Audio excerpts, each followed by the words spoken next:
Hello friends. आप लोगों का एक बार पुनः स्वागत करता हूं अपने इस YouTube फैमिली में।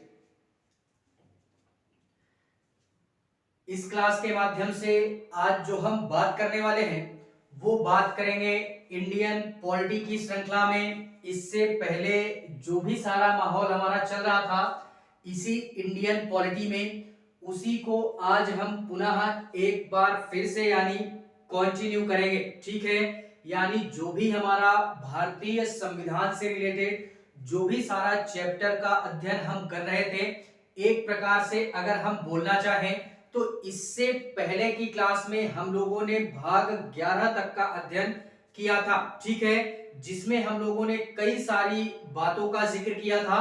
आज जो हम पूर्णतः अध्ययन करने वाले हैं वो हमारे भारतीय संविधान का 12वां चैप्टर, जिसको हम एक प्रकार से बोले तो हम इसको टैक्स के नाम से जानते हैं, या इसी को हम वित्त बोल देते हैं, या संपत्ति का नाम बोल देते हैं, या संविदाएं बोल देते हैं।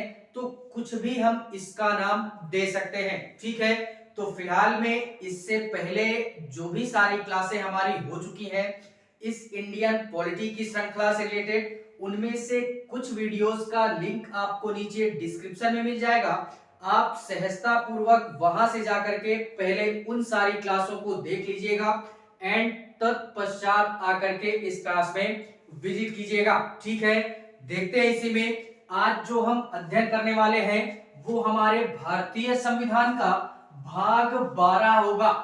यानी आज जो हम अध्ययन करेंगे भाग 12 का अध्ययन करेंगे। और अगर मैं इसी में अनुच्छेदों का जिक्र करूं तो अनुच्छेदों में इसमें हमको पढ़ना है 264 से लेकर के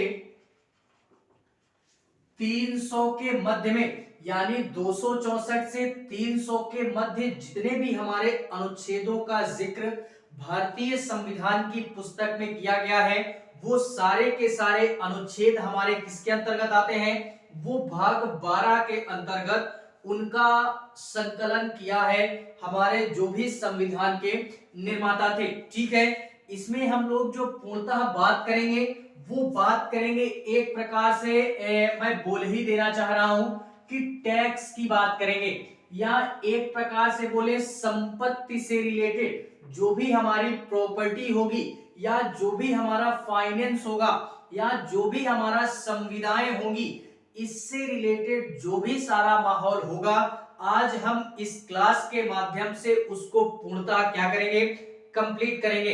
तो बेसिकली मेरे कहने का तात्पर्य यही होगा कि क्लास को पूरी एकाग्रता के साथ में और भरपूर मस्ती के साथ में देखिएगा, बाकी बोरिंग महसूस नहीं कीजिएगा।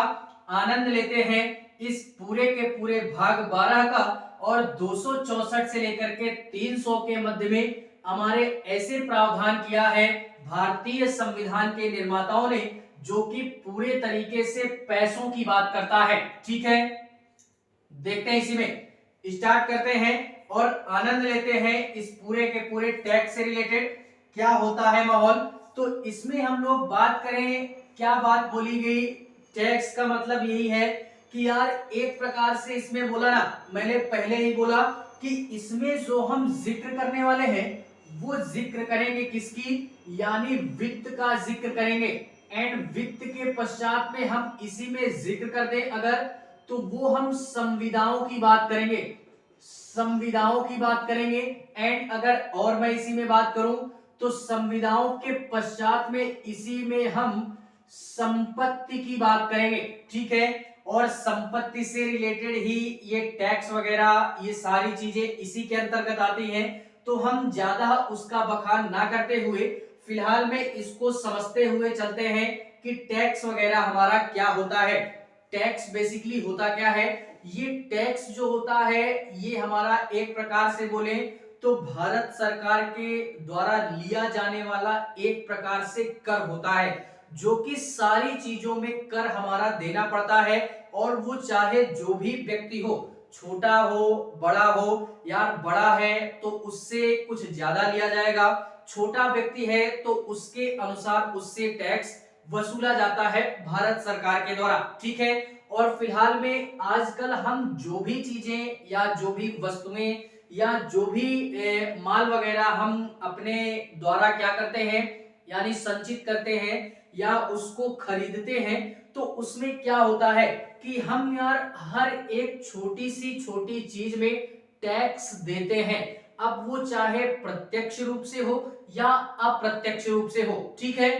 तो टैक्स हमारा कितने प्रकार का, दो प्रकार का। कौन कौन सा, एक प्रत्यक्ष कर और एक अप्रत्यक्ष कर, यानी जिसको हम लोग डायरेक्ट टैक्स के नाम से जानते हैं और इनडायरेक्ट टैक्स के नाम से जानते हैं। अब यार इसमें ज्यादा हम इसका वर्णन ना करते हुए केवल और केवल हम यही अपने टॉपिक की ही बात करते हैं। टैक्स हमारा क्या होता है इतना हम लोग जान गए। इनडायरेक्ट टैक्स, डायरेक्ट टैक्स वगैरह यार हमारे काफी सारे टैक्स होते हैं जो कि डायरेक्ट टैक्स के अंतर्गत आते हैं। अभी ये जो हमारा जीएसटी आया है ये क्या था, ये एक प्रकार का इनडायरेक्ट टैक्स था, ठीक है। तो इससे आप लोग रूबरू होंगे तो बताने की आवश्यकता नहीं है। फिलहाल में उतनी छोटी छोटी चीजों का जिक्र हम यहाँ पे नहीं करेंगे।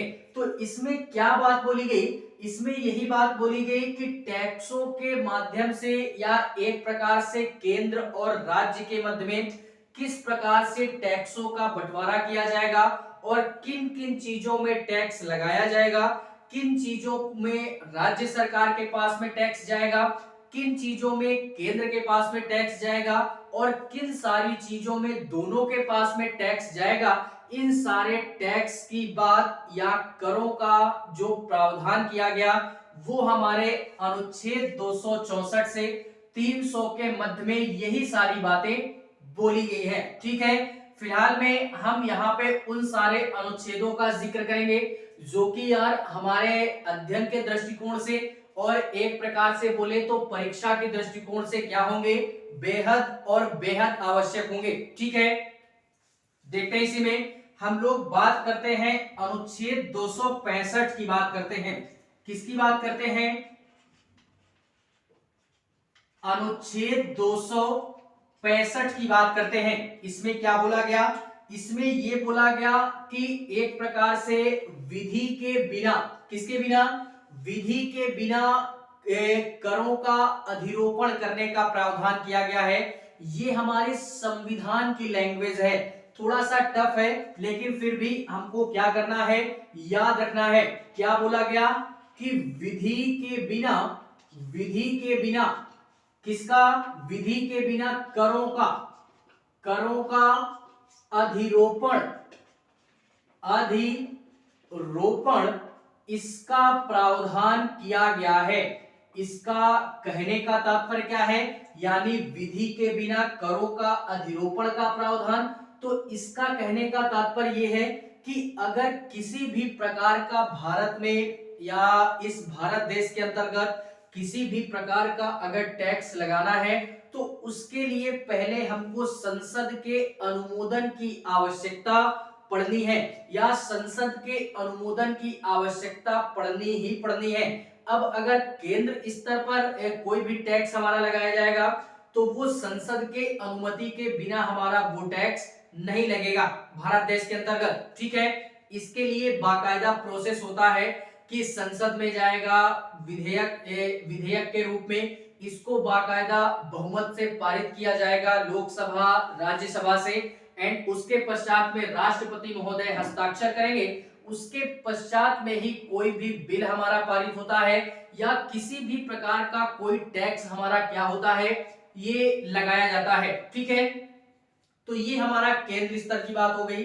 लेकिन अगर राज्य स्तर पर अगर हम लोग बात करें, किसी भी प्रकार का अगर टैक्स हमको राज्य स्तर पे लगाना है तो उसमें क्या होगा कि उसमें हमको विधानमंडल की आवश्यकता पड़ेगी। अर्थात कहने से तात्पर्य यही है कि विधानमंडल के अनुमोदन की आवश्यकता पड़ेगी। अब जिस राज्य में विधानसभा और विधान परिषद दोनों है तो वहां पे तो हम दोनों के अनुमोदन की आवश्यकता है, और जिस भी राज्य में विधान परिषद नहीं है तो वहां पे केवल और केवल हम विधानसभा के ही अनुमोदन ले सकते हैं या विधानसभा ही इस अनुमोदन के द्वारा किसी भी टैक्स को राज्य में क्या करेगी, संचालित करवाएगी या पारित कर देगी। ठीक है, तो यही बात हमारी बोली जा रही अनुच्छेद 265 में कि बिना संसद के अनुमति के या बिना संसद के अनुमोदन के हम किसी भी प्रकार का कोई टैक्स किसी व्यक्ति के ऊपर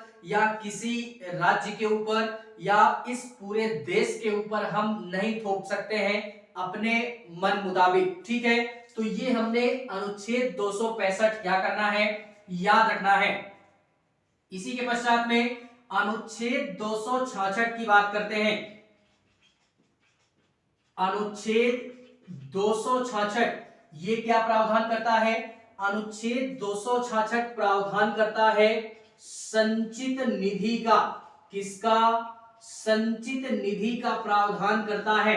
अब ये संचित निधि होती क्या है, तो मेरे शेर अगर हम इससे अवगत कराना चाहें संचित निधि हमारी क्या होती है, तो संचित निधि से अगर हम बात करें तो एक प्रकार से हम लोग व्यवहारिक भाषा में ही समझे तो जिस प्रकार से हमारे यहाँ पे घर वगैरह में पैसे को स्टोर करने के लिए एक हमारा होता है ना कि घर का एक खजाना होता है कि घर का जो सारा का सारा पैसा होगा हम एक जगह कलेक्ट करके क्या करेंगे, रखेंगे। ठीक है, और उसी में से जब हमको आवश्यकता पड़ेगी यानी जब भी हमको घर के कार्यों के खर्च के लिए जब भी पैसों की आवश्यकता पड़ेगी हम उस मतलब जहां पे हम लोगों ने इलेक्ट करके रखा, कलेक्ट करके रखा पैसे को, वहीं से हम लोग निकाल करके घर का अपना सारा कार्यभार करते हैं। ठीक है, सेम इसी प्रकार से भारत सरकार का भी अपना क्या है, एक खजाना है जिसको हम लोग संचित निधि के नाम से जानते हैं। भारत सरकार अपना सारा का सारा पैसा जो रखती है स्टोर करके, इकट्ठा करके, वो कहां पे रखती है, वो एक खजाने के तौर पे संचित निधि में ही रखती है। ठीक है, जिसको हम लोग संचित निधि बोलते हैं। तो भारत सरकार का पूरा पैसा कहां पे, संचित निधि पे। अब जो भी सारा कार्य होगा भारत के कार्यों से रिलेटेड, यानी किसी को अगर पेंशन वगैरह देनी हुई, किसी को सैलरी वगैरह देनी हुई, ठीक है, और भी तमाम सारे कार्य हैं।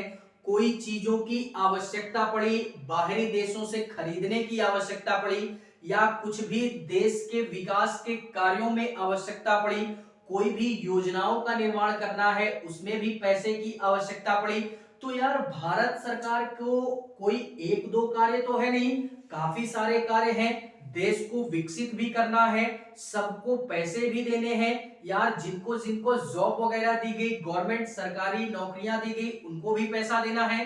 कुछ लोग जो हमारे रिटायर्ड हो चुके हैं उनको भी पैसा देना है, और जो भी हमारे विकास के कार्य करने हैं उनमें भी पैसा खर्च करना है। हमको सेना में भी पैसा खर्च करना है, पुलिस में भी पैसा खर्च करना है। इस तरीके के तमाम ऐसे कार्य हैं जो कि भारत सरकार अपने पैसों से क्या करती है, उन तमाम सारे कार्यों को करती है। और भारत सरकार के पास में ये पैसा कहां से आता है, तो भारत सरकार के पास में ये पैसा इन्हीं टैक्सों के माध्यम से ही आता है, जो कि टैक्स हमारे अनेक प्रकार के टैक्स होते हैं जो कि यार टैक्स हमारे लिया जाता है, और ये सारे के सारे टैक्स हमारा कहां जाता है, तो ये भारत सरकार के संचित निधि में ही जाता है। अब वो चाहे हम जीएसटी वाला टैक्स दें या इनकम टैक्स दें या किसी भी प्रकार का अगर हम लेट फाइन देते हैं, ठीक है यार, हमारा टैक्स कई प्रकार का, टूल टैक्स हो गया, सड़क पे चल रहे हैं, जीटी रोड में चल रहे हैं तो उसका भी हम टैक्स भर रहे हैं। हर एक 50 किलोमीटर 100 किलोमीटर के अंतराल में एक टूल टैक्स हमको देखने के लिए मिल जाएगा। ठीक है, और ये टूल टैक्स क्यों बनवाया गया, क्योंकि हम सरकार की सड़क पे चल रहे हैं, सरकार के द्वारा जितना भी खर्च लगा है इस सड़क को बनवाने में, उसी के द्वारा हम टैक्स के माध्यम से एक प्रकार से सड़क पर चलने के लिए हम टैक्स दे रहे हैं। और टैक्स किसको दे रहे हैं, भारत सरकार को। ठीक है, तो ये जो सारा पैसा जाता है ये कहां पे जाता है, ये जाता है भारत सरकार के खजाने में। और ये जो हमारा भारत सरकार का खजाना है ये मतलब किसके द्वारा बनाया गया, तो एक प्रकार से ये आरबीआई के द्वारा बनाया गया एक हमारा अकाउंट होता है, जो कि RBI reserve bank of India यही हमारी इसका देख रेख करती है संचित निधि का। ठीक है, तो इसको हमने याद रखना है। और फिलहाल में संचित निधि से अगर किसी भी व्यक्ति को सैलरी दी जाती है तो उसके सैलरी में कटौती नहीं की जाती है। ठीक है, ये भी पॉइंट हमको क्या करना है, याद रखना है। और एक बात ये भी याद रखना कि संचित निधि से पैसा अगर निकाला जाएगा तो संचित निधि से पैसा निकालना बहुत कठिन होता है। ऐसा क्यों? ऐसा इस कारणवश क्योंकि हर एक कार्य को करने के लिए अपना एक प्रोसेस होता है। ठीक है, तो जस्ट उसी प्रकार से अगर हमको पैसा निकालना है भारत सरकार के सरकारी खजाने से तो क्या करना पड़ेगा, संसद से बाकायदा अनुमोदन की आवश्यकता पड़ेगी। और संसद से अनुमोदन किस प्रकार से लेंगे कि पहले हम क्या करेंगे, अनुच्छेद 112 के तहत। यार फर्जी पैसा तो निकाला नहीं जाएगा, अब पैसा हमारा निकलेगा तो कैसे निकलेगा, किसी ना किसी कार्य को करने के लिए ही हम पैसा निकालेंगे खजाने से। ठीक है, अब वो जो हमारा कार्य होगा वो हमारा कहीं ना कहीं वो कार्य हमारा बजट में दिखाया गया होगा, जो कि हमारा प्रतिवर्ष बजट पेश होता है। ठीक है, तो बजट में दिखाया जाएगा और बजट में जो चीजें दिखाई गई हैं उन कार्यों को करने के लिए हमारा पैसा जो निकाला जाएगा बजट होता है। उसके बाद प्राक्कलन होता है,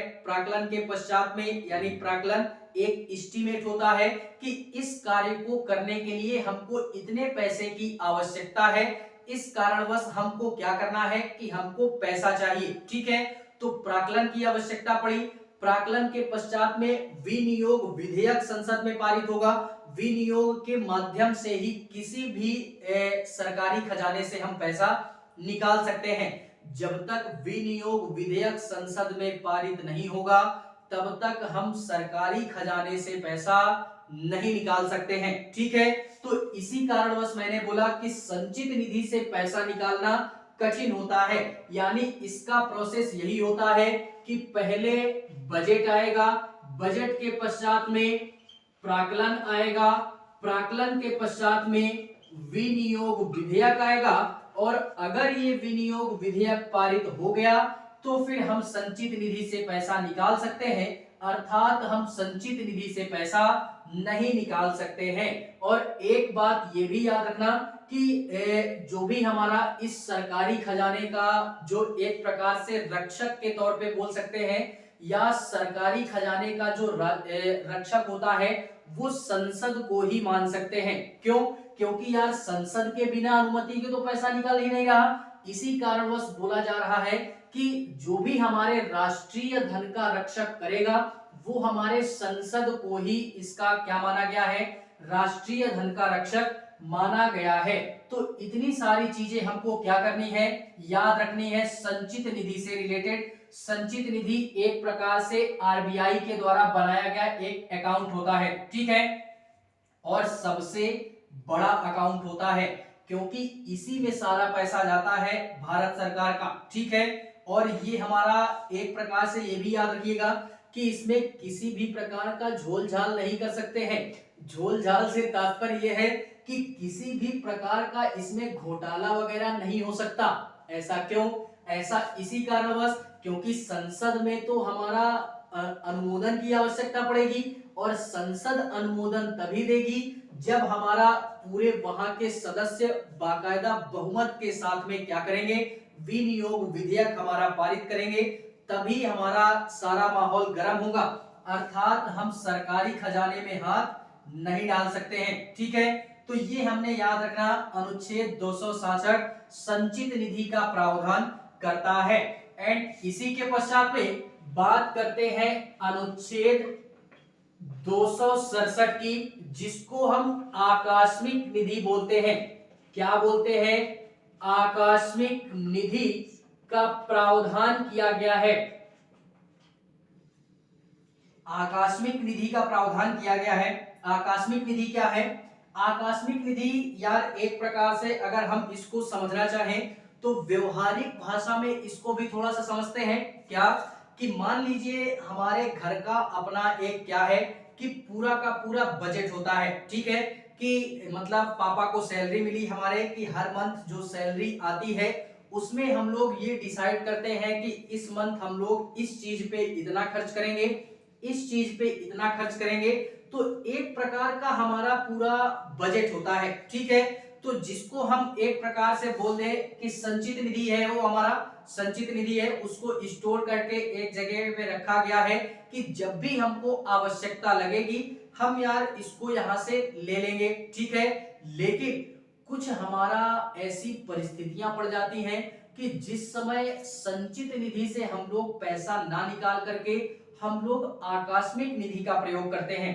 आकस्मिक निधि से तात्पर्य ये है कि हम लोगों ने मतलब एक प्रकार से बोले तो घर में हम लोगों ने ये बना करके रखा था कि इस चीज में इतना पैसा जाएगा, इस चीज में इतना पैसा जाएगा, ये चीजें हम लोगों ने सेट करके रखी थी, ठीक है। लेकिन बीच में ही या महीने के बीच में ही हमको कुछ एक प्रकार से बोले तो इमरजेंसी आ गई या कोई भी व्यक्ति हमारा घर का क्या हो गया, बीमार हो गया, उसमें पैसा खर्च करना हो गया। तो हमने तो शुरुआत में यार इसको काउंट ही नहीं किया था कि कोई व्यक्ति अगर बीमार होगा तो उसके लिए अलग से पैसा रखा जाए जिससे कि कभी हमारी आवश्यकता पड़ेगी तो हम उसको खर्च कर सकें, ठीक है।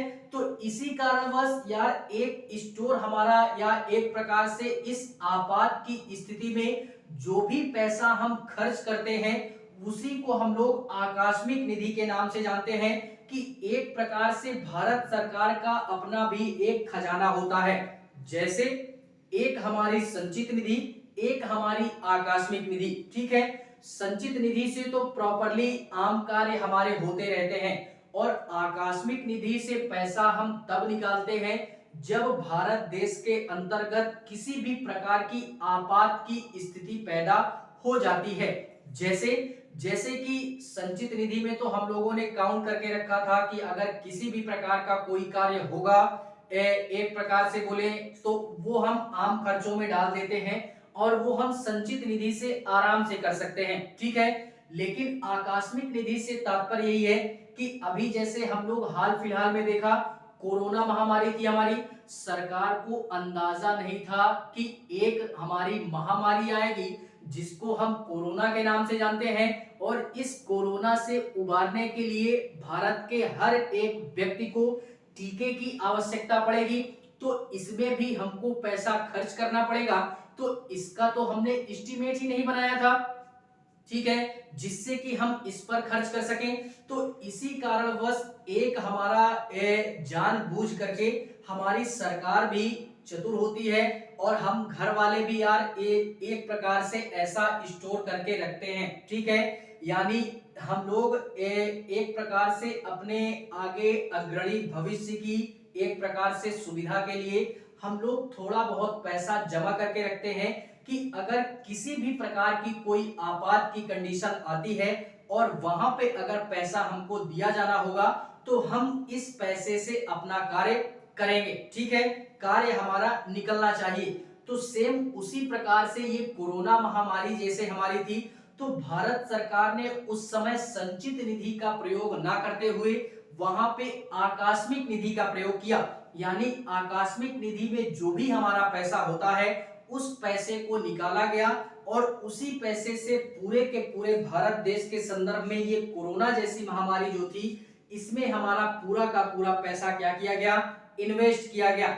या मैं कोरोना का ही नहीं यार किसी भी प्रकार का कोई भी हम लोग एक प्रकार से एग्जांपल ले सकते हैं, भूकंप वगैरह आ गया, भूकंप भी आता है तो यार जान और माल की क्षति पहुंचती है। तो इस परिस्थिति में भी सरकार को कुछ ना कुछ उस क्षेत्र के लोगों को बचाने के लिए या वहां के लोगों को सुविधा मुहैया कराने के लिए यार सरकार कई सारे कदम उठाती है। तो वो कहां से उठाती है, वो इसी आकस्मिक निधि से ही उठाती है, ना कि संचित निधि से, ठीक है। और फिलहाल में आकस्मिक निधि का पैसा तभी खर्च किया जाएगा जब किसी भी प्रकार की आपात की कंडीशन होगी, अर्जेंट में पैसा खर्च करना होगा, ठीक है। इसी प्रकार से बाढ़ वगैरह आ गया किसी क्षेत्र में तो उसके लिए भी सरकार खर्च करेगी। तो इस प्रकार से तमाम ऐसी हमारी आपात की एक कंडीशनें या परिस्थितियां बन जाती हैं जिसमें सरकार पहले से उसका अंदाजा नहीं लगा पाती है, तो एक हमारा इसी के द्वारा उस कार्य को कर दिया जाता है और इसमें से खर्च किया गया पैसा एक प्रकार से बोले खर्च कर दिया गया आकस्मिक निधि से, उसके बाद में फिर से इसमें उसी रूप में पैसा डाल दिया जाता है। क्यों?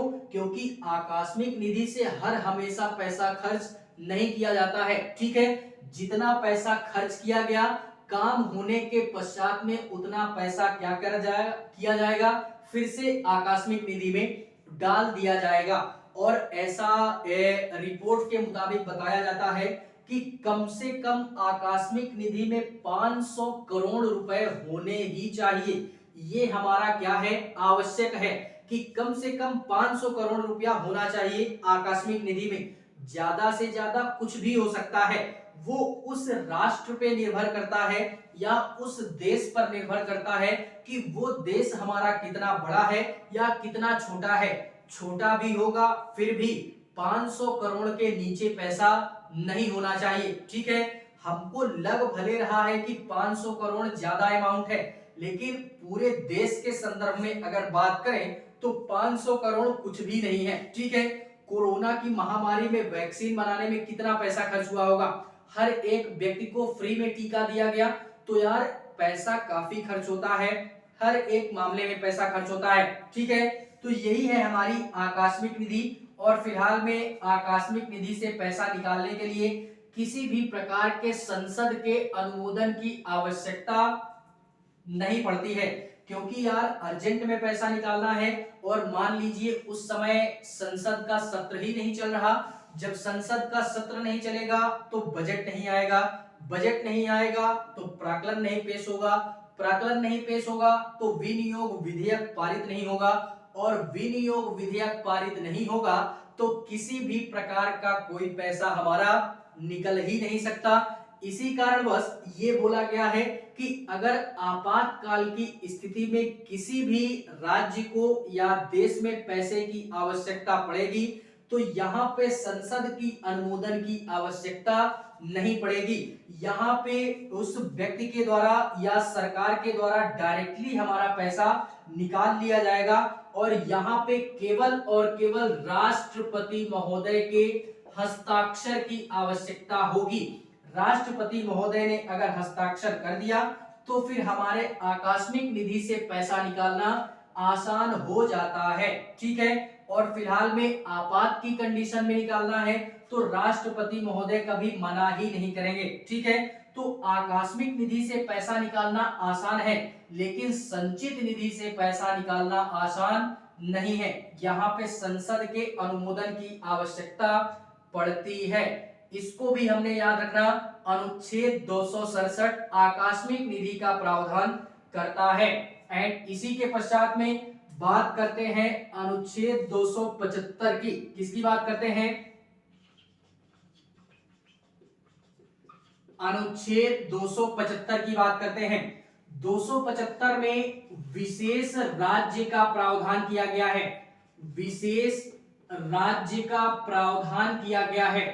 विशेष राज्य से क्या तात्पर्य है? विशेष राज्य से तात्पर्य यह है कि मान लीजिए किसी भी राज्य का हमको विकास करना है या कोई भी राज्य हमारा पिछड़ा हुआ राज्य है जो कि वहां पे विकास दर बहुत कम देखने के लिए मिलती है अन्य राज्यों की तुलना में। ठीक है, तो इस कंडीशन में उस राज्य को विकसित करने के लिए विशेष राज्य का दर्जा दे दिया जाता है। अब विशेष राज्य से तात्पर्य क्या है?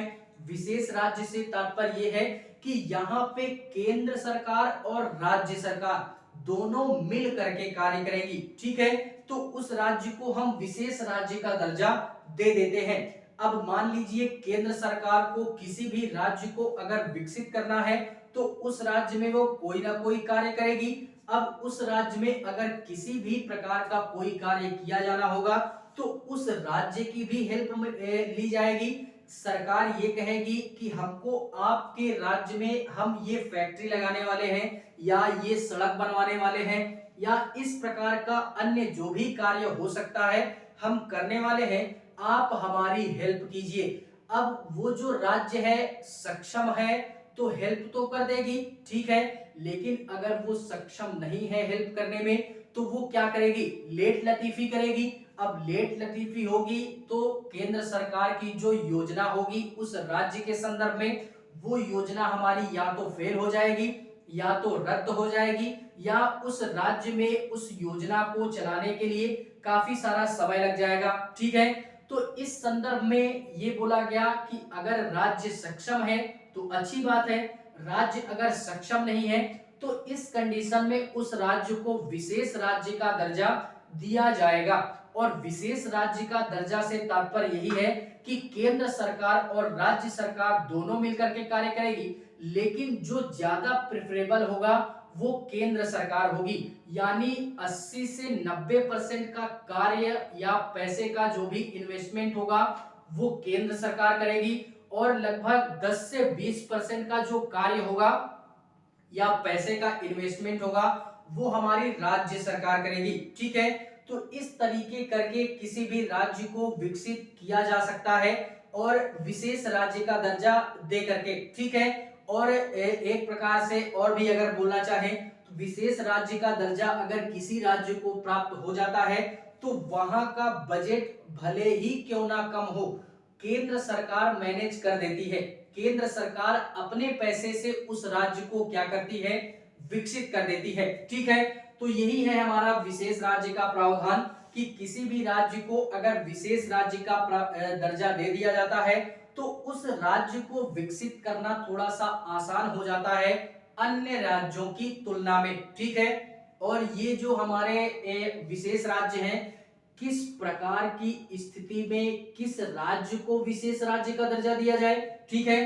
तो हमारी कुछ परिस्थितियां ऐसे हो सकती हैं, जैसे जैसे कि किसी भी राज्य की अंतरराष्ट्रीय सीमा लगती हो तो उस राज्य को भी हम विशेष राज्य का दर्जा दे देंगे। जैसे उत्तर प्रदेश नेपाल के साथ में अपनी सीमा को साझा करता है, ठीक है।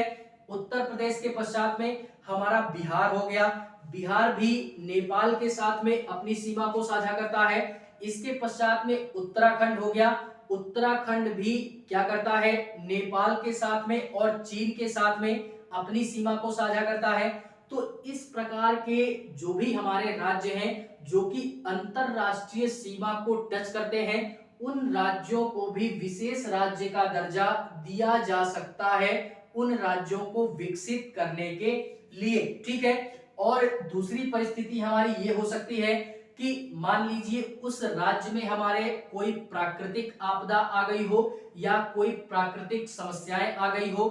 जैसे कि यार हम लोग अगर शिमला साइड में चले जाते हैं, उत्तराखंड हिमाचल साइड में, तो इधर हमारे प्राकृतिक आपदा ये होती है कि बड़े बड़े पहाड़ वगैरह हैं, इधर जब बारिश वगैरह होती है या इस प्रकार की कुछ परिस्थितियां होती हैं तो सड़कें हमारी ढह जाती हैं, बड़े बड़े पत्थर इधर हमारे गिरने लगते हैं, या पहाड़ी वाला एरिया है तो पहाड़ हमारे थोड़ा सा एक प्रकार से बोले तो जिसको हम जियोग्राफी की लैंग्वेज में एक प्रकार से बोलते हैं ना कि जो भी कटाव टाइप में हो जाना या क्षरण टाइप में, तो उस प्रकार की परिस्थितियां भी बनती हैं, सड़क वगैरह जाम हो जाते हैं हमारे, ठीक है। तो इस परिस्थिति में भी उस राज्य को विशेष राज्य का दर्जा दे दिया जाता है। और भी हमारे कुछ राज्य हमारे ऐसे हैं जहां पे औद्योगिक रूप से हमारी वो राज्य विकसित नहीं है, औद्योगिक इंडस्ट्रियां नहीं है। जैसे बिहार हो गया हमारा, ठीक है, बिहार वगैरह में औद्योगिक इंडस्ट्रियां नहीं है, ठीक है, जिससे कि बिहार हमारा पिछड़ा हुआ है, ठीक है। तो ये औद्योगिक इंडस्ट्रियां ही क्यों मैं बोल रहा हूं, क्योंकि यार कृषि से तो हम टैक्स ले नहीं सकते हैं, कृषि में अगर टैक्स लगाएंगे तो यार कृषि वैसे भी हमारा निम्न स्तर का है, और कृषि में टैक्स लगाएंगे तो राज्य को जो 42% जाता है वो टैक्स हमारा और कम वसूल होगा, और 42% वाला और कम हो जाएगा तो राज्यों को तो टैक्स उतना मिल ही नहीं पाएगा। और राज्यों को हमने बोला है कि 42% का टैक्स मिलना क्या है, अनिवार्य है, ठीक है। इसी कारणवश किसी भी राज्य को अगर विकसित करना है तो विशेष राज्य का दर्जा दिया जाए। और ये 2-3 तथ्य हमने याद रखने हैं कि विशेष राज्य का दर्जा किन परिस्थितियों में दिया जा सकता है। ठीक है, तो ये हमारा विशेष राज्य का दर्जा अनुच्छेद 275, इसको भी याद रखना है। विशेष राज्य किसी राज्य को प्राप्त हो गया तो वो राज्य आसानी से विकसित हो सकता है, क्योंकि केंद्र सरकार उसकी हेल्प करने लगती है। ठीक है, अपने पैसे का इन्वेस्टमेंट स्वयं केंद्र सरकार ही करती है। और एक बात ये भी याद रखना कि केंद्र सरकार के पास में अपनी स्वयं की कोई जमीन नहीं है। ठीक है, जमीन जो है वो खुद स्वयं में किसी ना किसी राज्य की है, क्योंकि भारत में हमारे कितने राज्य हैं? 28 राज्य हैं। अब ये जो राज्य हैं ये प्रॉपरली राज्य हैं। यहाँ पे केंद्र क्या है? केंद्र कुछ भी नहीं है। केंद्र के पास में अपनी किसी भी प्रकार की कोई जमीन नहीं है। जमीन जो है वो स्वयं की अपने अपने राज्यों की है। ठीक है, तो इसको भी हमने क्या करना है? याद रखना है। इसके पश्चात में बात करते हैं अनुच्छेद 280, जो कि वित्त आयोग का प्रावधान करता है। वित्त आयोग का प्रावधान करता है। वित्त आयोग क्या होता है? वित्त आयोग एक प्रकार से बोले तो ये हमारा एक प्रकार से कमेटी टाइप होती है। ठीक है, जो कि टैक्स का बंटवारा करती है। टैक्स का बंटवारा करने के लिए एक हमारे आयोग को बनाया गया, जो कि केंद्र एवं राज्य के बीच में जो टैक्स का बंटवारा होगा वो कौन करता है? वो हमारा वित्त आयोग करता है। वर्तमान में वित्त आयोग के अध्यक्ष कौन है? तो एनके सिंह, याद रखना। एनके सिंह हमारे वित्त आयोग के क्या हैं? अध्यक्ष हैं। अब ये वित्त आयोग क्यों गठन किया गया? ये केंद्र एवं राज्य के बीच में टैक्सों का बंटवारा करता है। टैक्स हमारे कई प्रकार से लिए जाते हैं, मैंने पहले ही बोला। हम यहाँ पे ये बात नहीं कर रहे हैं टैक्स कितने प्रकार के, डायरेक्ट और इनडायरेक्ट, इसकी बात नहीं कर रहे हैं। सारे टैक्सों को मिला करके, अब वो चाहे डायरेक्ट टैक्स हो या इनडायरेक्ट टैक्स हो, ठीक है, सारे टैक्सों को मिला करके जितना भी पूरा टोटल कलेक्शन हुआ उसको डिवाइड कौन करता है? वित्त आयोग करता है कि केंद्र को हम इतना देंगे, राज्य को हम इतना देंगे। ठीक है, और फिलहाल में ये जितने भी टैक्स प्राप्त होता है ये हमारे राज्यों से ही प्राप्त होता है। अभी हम लोगों ने पढ़ा कि केंद्र के पास में अपनी स्वयं की कोई जमीन नहीं है। जो टैक्स आता है वो किसी ना किसी राज्य से ही आता है। ठीक है, टैक्स हमारे बहुत तरीके के होते हैं, जैसे जीएसटी से भी आने वाला टैक्स हुआ हमारा, इनकम टैक्स हुआ हमारा, लेट फाइन हुआ हमारा। तो सरकार को टैक्स के रूप में काफी सारा पैसा मिलता है, जैसे चालान वगैरह कट गया, हेलमेट वगैरह ना लगाया, लाइसेंस वगैरह लाइट वगैरह रेड लाइट क्रॉस कर दिया, तो इस प्रकार से सरकार को काफी सारा पैसा जाता है। टूल टैक्स हो गया, इससे भी पैसा गया। रेलवे स्टेशनों पे हम लोग देखते होंगे, ये इनमें से भी हमारा पैसा जाता है। एयरपोर्ट वगैरह हो गया, इनमें से भी पैसा जाता है।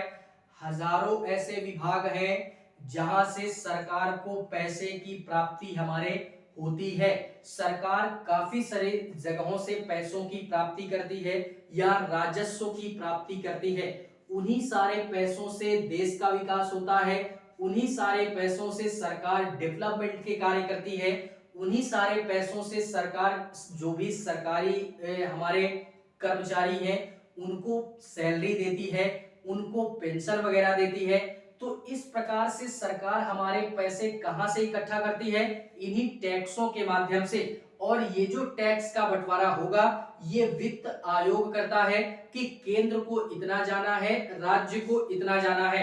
यहाँ पे मैं सारी चीजें ना बता करके डायरेक्टली तथ्य याद रख लेना कि राज्य सरकार को फिक्स कर दिया गया है, फिक्स कर दिया गया है कितना? 42% दिया ही जाएगा। 42% से ज्यादा टैक्स किसी भी राज्य को नहीं दिया जाएगा।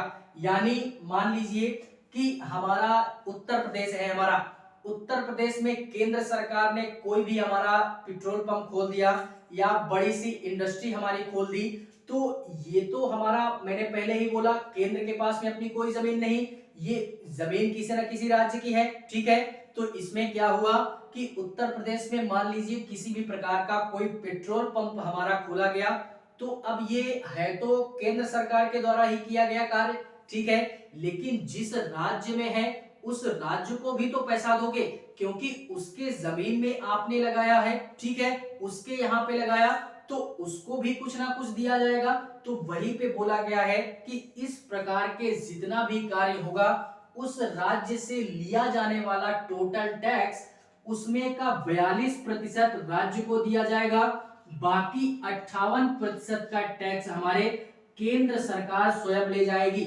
और केंद्र सरकार ये हर राज्य से 58% लेगी जिस भी राज्य में कार्य होगा, और ये हर राज्य के रूप में फिक्स कर दिया गया है कि 42% का टैक्स का जो भी टोटल टैक्स जितना केंद्र सरकार के पास में जाएगा उसमें से 42% का जो भी होगा 42% किसके पास में आएगा, राज्य सरकार के पास में, बाकी 58% केंद्र सरकार के पास में जाएगा। और इसका जो बंटवारा करता है वही हमारा वित्त आयोग करता है, जो कि इसका प्रावधान अनुच्छेद 280 के मध्य में किया गया है। और इसका गठन 5 वर्ष के लिए किया जाता है, प्रत्येक 5 वर्ष में वित्त आयोग का गठन किया जाता है, जो कि इसका कार्य होता है केंद्र और राज्य के मध्य में टैक्स का बंटवारा करना, ठीक है। इसको भी हमने याद रखना है कि वित्त आयोग हमारा क्या होता है। पहले राज्यों को 33% दिया जाता था, लेकिन आज वर्तमान की स्थिति में 42% टैक्स राज्यों को दिया जाता है, ठीक है। इसको भी हमने क्या करना है, याद रखना है। तो फिलहाल में ये था हमारा भाग 12 अनुच्छेद 264 से 300 के मध्य में टैक्स का प्रावधान, वित्त, संविदाएं, संपत्ति, इनके संदर्भ में बात की गई है।